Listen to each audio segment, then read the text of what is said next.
At 3:30, we got number 3 Ohio State, who went 11-2 last year, traveling to Indiana, who went 4-8. Ohio State favored by 28.5 points on CBS.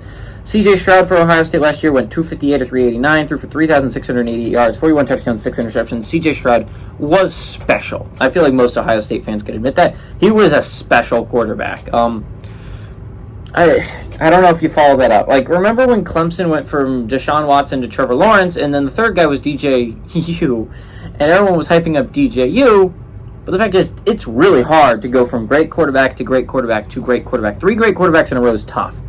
The only team I've seen that can do it is Bama, where they went from Hurts to Tua to Mac Jones. All 3 of those were very good quarterbacks, right?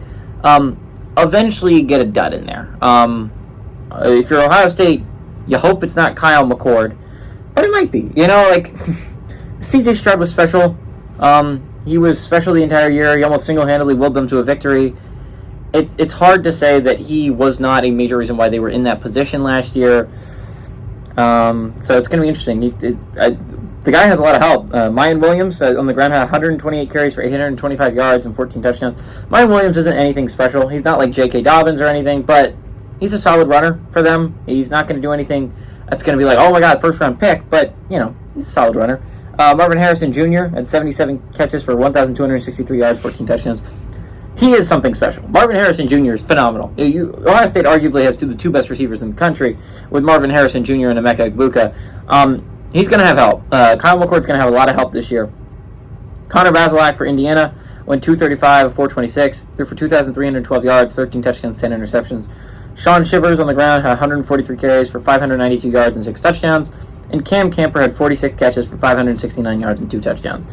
Ohio State leads the series all-time, 78-12.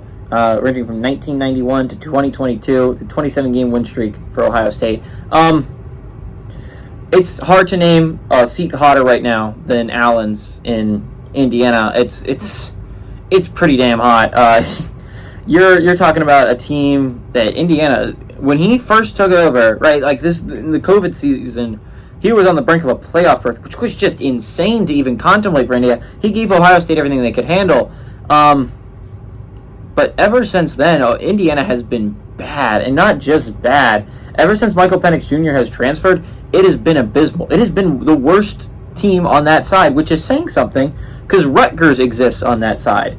Rutgers is a team that typically everyone just runs through. Rutgers has been better than Indiana the past couple of years since Greg Schiano's taken over than Allen's Indiana. He does not have, I don't know if the hotter seat exists in the country than where Allen sits right now with Indiana. Not only that, you start off the year against Ohio State. If you have to play Ohio State, which you do every year, I guess at the beginning of the year, when, you know, they got brand new quarterback, there's a lot of good things. Like, at home, that's when you want to draw them, but you don't want to draw them. They're going to lose. Like, Ohio State's a really good team. You expect Ohio State is arguably one of the best teams in the entire nation. I'd have them at 3. That's where they are on the AP poll. This is a really good football team, really good defense. This should be a really good offense. As soon as Kyle McCord gets his thing going, they're going to be fine. I mean, I don't know about Kyle McCord being C.J. Stroud good, because, again, C.J. Stroud was amazing. I mean, you went from Fields to C.J. Stroud. Those are 2 amazing quarterbacks. Who knows if Kyle McCord can even match up to those 2, but if he can even be halfway decent, it should be an Ohio State team that could easily compete for a national championship. They're definitely going to go on the road, and they're going to beat Indiana. This is an important game for Allen, though. He's got to cover the spread, so I think he does. Give me Ohio State to win, and win by a lot, but just not 28.5.